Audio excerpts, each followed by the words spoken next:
हैदराबाद में रेवंत रेड्डी की मुख्यमंत्री के तौर पर ताजपोशी हो गई। दक्षिण भारत में कांग्रेस ने दूसरे बड़े राज्य में सरकार बनाई है, तो देश में अब कांग्रेस की 3 राज्यों में सरकारें हो गई हैं। देखिए पूरी खबर। रेवंत रेड्डी की शपथ के साथ दक्षिण भारत के दूसरे राज्य में कांग्रेस की सरकार बन गई। रेवंत के साथ भट्टी विक्रमार्क ने डिप्टी सीएम पद की शपथ ली और साथ ही 11 मंत्रियों को भी शपथ दिलाई गई। शपथ ग्रहण समारोह में सोनिया, राहुल और प्रियंका शामिल हुए। हैदराबाद एयरपोर्ट पर रेवंत रेड्डी खुद सोनिया, राहुल और प्रियंका की अगवानी करने पहुंचे। तेलंगाना में कांग्रेस की पहली सरकार के शपथ समारोह में पार्टी अध्यक्ष मल्लिकार्जुन खड़गे और कर्नाटक के सीएम सिद्धारमैया और डिप्टी सीएम डीके शिवकुमार समेत कई नेता शामिल हुए। महबूबनगर जिले के कोंडारेड्डी पल्ली से आने वाले 54 साल के रेवंत का पूरा नाम अनुमुला रेवंत रेड्डी है।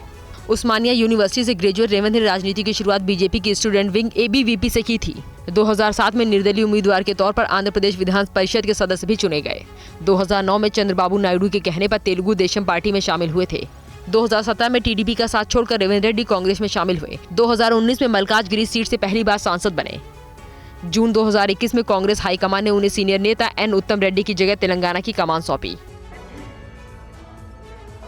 रेवंत रेड्डी ने मुख्यमंत्री बनने से पहले अपना वादा निभाया। शपथ लेने से पहले मुख्यमंत्री के आधिकारिक आवास के पास लगी बाड़ को हटा दिया गया। तेलंगाना विधानसभा चुनाव के 3 दिसंबर को नतीजे घोषित होने के तुरंत बाद रेवंत रेड्डी ने घोषणा की थी कि सीएम आवास के बाहर लगे बैरिकेड को हटा दिया जाएगा। साथ ही सीएम के आधिकारिक निवास प्रगति भवन का नाम बदलकर डॉक्टर बाबा साहब अंबेडकर प्रजा भवन रखा जाएगा। दरअसल कई लोग सीएम आवास के बाहर बैरिकेड हटाने की अपील कर रहे थे, क्योंकि इससे पैदल चलने वालों को सड़क पर चलने में परेशानी हो रही थी और वाहनों से टकराने का खतरा भी था। बाढ़ हटाने की शुरुआत तब की गई जब रेवंत रेड्डी एलबी स्टेडियम में मुख्यमंत्री पद की शपथ ले रहे थे। ये काम रेवंत रेड्डी के आदेश पर किया गया। रेवंत रेड्डी ने कहा था कि प्रगति भवन के द्वार जनता के लिए खुले रहेंगे। इसका नाम बदलकर डॉक्टर BR अंबेडकर प्रजा भवन रखा जाएगा। प्रगति भवन के निर्माण पर कुल खर्च लगभग 50 करोड़ रुपए हुआ है। 2022 में एक RTI से ये खुलासा हुआ था। प्रगति भवन राज्य के मुख्यमंत्री का आधिकारिक निवास है। के चंद्रशेखर राव ने मुख्यमंत्री रहते 2016 में शहर के बीच में ये इमारत बनवाई थी। और 3 राज्यों में बम्पर जीत के बाद आज प्रधानमंत्री नरेंद्र मोदी का संसदीय दल की बैठक में भव्य स्वागत किया गया। महाविजय के बाद पीएम के शानदार स्वागत पर ये रिपोर्ट।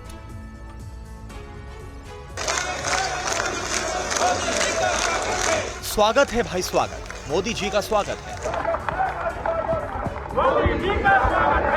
मोदी की गारंटी, मोदी जिंदाबाद और तालियों की गड़गड़ाहट। कुछ इस अंदाज में संसदीय दल की बैठक में पीएम का स्वागत किया गया। बीजेपी के राष्ट्रीय अध्यक्ष जेपी नड्डा ने सबसे पहले माला पहनाकर पीएम मोदी को बधाई दी और सम्मान किया। जेपी नड्डा ने पीएम को शॉल भी भेंट की। बैठक में गृह मंत्री अमित शाह समेत कई केंद्रीय मंत्री और सांसद मौजूद थे। 3 राज्यों में शानदार जीत पर 3 दिसंबर को बीजेपी मुख्यालय में प्रधानमंत्री का स्वागत किया गया था, जबकि 4 दिसंबर को लोकसभा में बीजेपी सांसदों ने प्रधानमंत्री का स्वागत किया और आज संसदीय दल की बैठक में पीएम का सम्मान हुआ।